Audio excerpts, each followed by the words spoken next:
आणि मी महाजन आहे. तांब्याभर पाणी पिऊन झोपू शकतो, मित्रांना भीक मागू शकतो, पण पैशासाठी आपले विमान विकू शकत नाही. अरे बेटा हो, आमच्या पैसे विकायला निष्ठा तरी आहे आणि त्याची बाजारात किंमत आहे. तुमची तर 20पेक्षा कमी किंमत आहे आणि तुम्हाला कोणी विचारतच नाही ना. मला त्यांनी एक गुरुमंत्र दिला. आता गुरुमंत्र म्हणावं कान मंत्र काय की म्हणले बोलताना त्या शोकाने इतकं खाली जाऊ नका. अहो मंदिरात गेलं तरी विठ्ठल भेटत नव्हतं तर पुंडलिकाने करावं काय. आम्ही कधी कोणत्या भारतीय जनता पक्षाच्या कॅबिनेट मंत्र्याचं जाहीर वस्त्रहरण केलं नाही. जर भारतीय जनता पक्षाच्या घराला जर दरवाजा नसला असता तर प्रकाश महाजन बाहेर कसा होतो, दिनकर पाटील मध्ये कसा जातो, ज्याने गिरीश महाजनचं एवढं वस्त्रहरण केलं. आता ती भाजप नाही राहिली. जर ती भाजप असली असती. मनसेचा राजीनामा दिल्यानंतर 3 महिने प्रकाश महाजन वाट पाहत होते.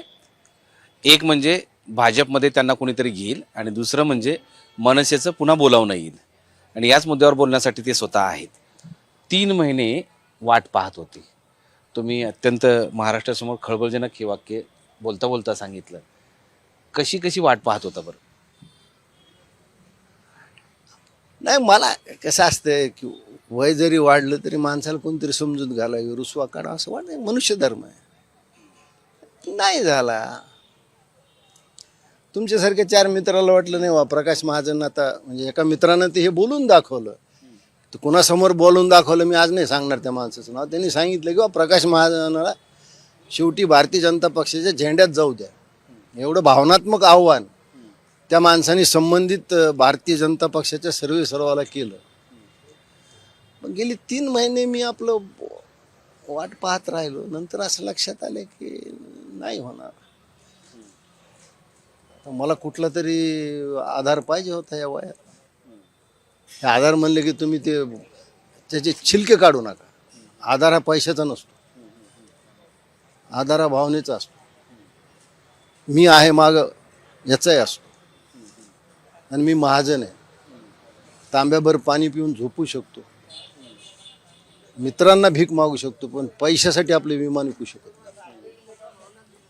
त्याच्यामुळं मी जसं म्हणलं की आम्ही कुठं गेलो दुसरीकडं तर ह्यांनी निष्ठा विकली. निष्ठा विकायची नसते, जोपासायची असते.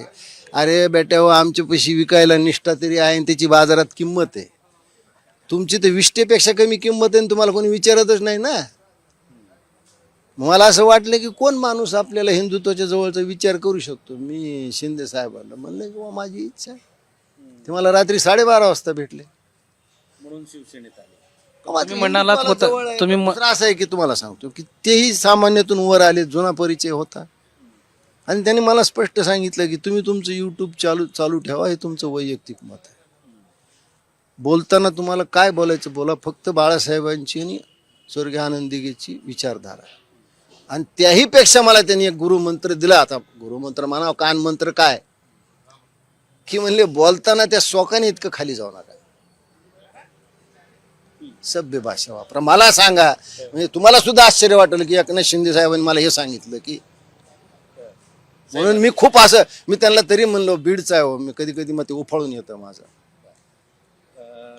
तुम्ही राज ठाकरेंना विठ्ठल अशी संबोधन केलं होतं आणि विठ्ठल आणि वेगवेगळे संदर्भ तुम्ही दिले होते. ते संदर्भ सगळे गेले पाण्यात. हो, कारण आता कलियुग आहे. त्रेता द्वापार युग संपलं. तो पुंडलिक संपला, तो विठ्ठल संपला. काही प्रमाणात आमच्यासारखे पुंडलिक शिल्लक होते, पण विठ्ठलाने तीही सांभाळले नाहीत. शेवटी विठ्ठलाने सांभाळावं लागतं ना. अहो पुंडलिक आपल्या भेटीला येत नाही म्हणून विठ्ठल त्याच्या भेटीला गेला. अहो मंदिरात गेलं तरी विठ्ठल भेटत नव्हता तर पुंडलिकाने करावं काय. अहो विठ्ठलाला आपण माऊली म्हणतो, आईची उपमा देतो, विठाबाई म्हणतो का, तर त्यांनी आपल्या मुलाकडं, आपल्या पाल्याकडं, आपल्या भक्ताकडं मायानी प्रेमाने पाहिलं पाहिजे. मारक्या म्हशीसारखं नाही. मग शेवटी पुंडलिक किती दिवस राहतील. अजून एक पुंडलिक येत आता. तुम्ही देव बदलला, विठ्ठल सोडले वाऱ्यावर. कुठे देव आहेत, आपल्याला चॉईस खूप आहे. दुसरा एक मुद्दा की महाजन म्हणलं की भाजप असं जे समीकरण गेल्या अनेक वर्षांपासून महाराष्ट्रात आपण पाहतो ऐकतो. अपेक्षित होतं की तुम्ही भाजपमध्ये जाणार. काय झालं की तुम्ही भाजपमध्ये गेले नाहीत आणि इकडे 3 महिन्यानंतर शिवसेनेत? हम ही उसके इश्क के काबिल न थे. क्यों किसी जालिम का शिकवा ती पात्रता आमच्यात नव्हती. आम्ही कधी कोणत्या भारतीय जनता पक्षाच्या कॅबिनेट मंत्र्याचं जाहीर वस्त्रहरण केलं नाही.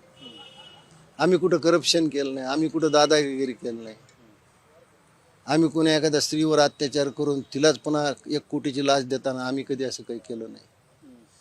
आता हे काही क्वालिफिकेशन माझ्याकडे नव्हते. माझ्या नातीला हा प्रश्न पडला की आजोबा कशी काय भाजप सोडून दुसरीकडे गेले. मी म्हणलं बेटा ते एंट्रन्स एक्झाम पास नाही झालो ग. ते भाजपचे काही एंट्रन्स एक्झाम होते ते पास नाही झालो.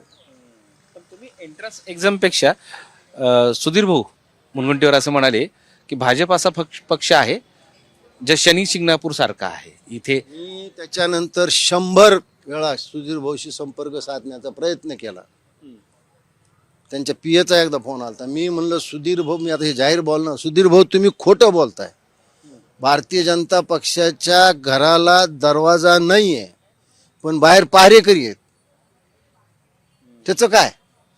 जर भारतीय जनता पक्षाच्या घराला जर दरवाजा नसला असता तर प्रकाश महाजन बाहेर कसा होतो, दिनकर पाटील मध्ये कसा जातो, ज्याने गिरीश महाजनचं एवढं वस्त्रहरण केलं.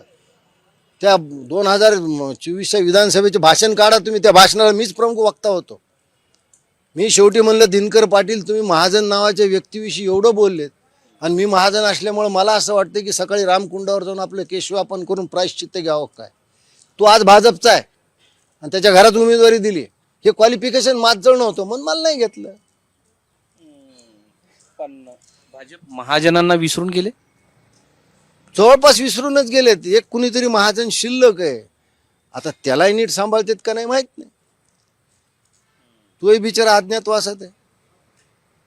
ज्या महाजनानं या महाराष्ट्रामध्ये कमळ फुलवलं, कमळ लावलंच आणि ते वाढवण्यासाठी खूप मदत केली, त्यांच्याच कुटुंबाला अशा पद्धतीनं अवहेलना पत्करावी लागते. त्याचं काही वाईट वाटत नाही.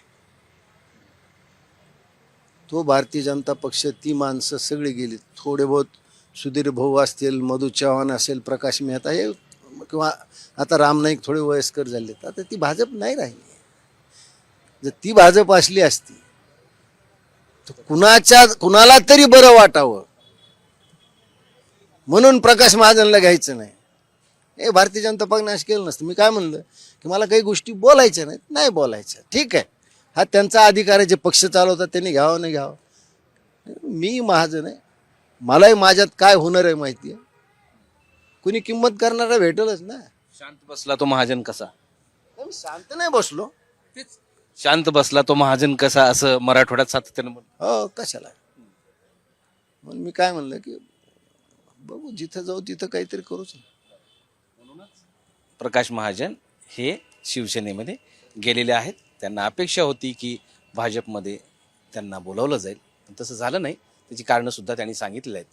आता पुढच्या काळात ते शिवसेनेबरोबर राहून त्यांचा विचार मांडणार आहेत. महाराष्ट्रातील सर्व बातम्यांचे विश्वासार्ह व्यासपीठ, सकाळच्या सर्व सोशल मीडिया प्लॅटफॉर्मला लाईक, फॉलो आणि सबस्क्राईब करा. तसंच सर्व नोटिफिकेशनसाठी बेल आयकॉन प्रेस करायला विसरू नका.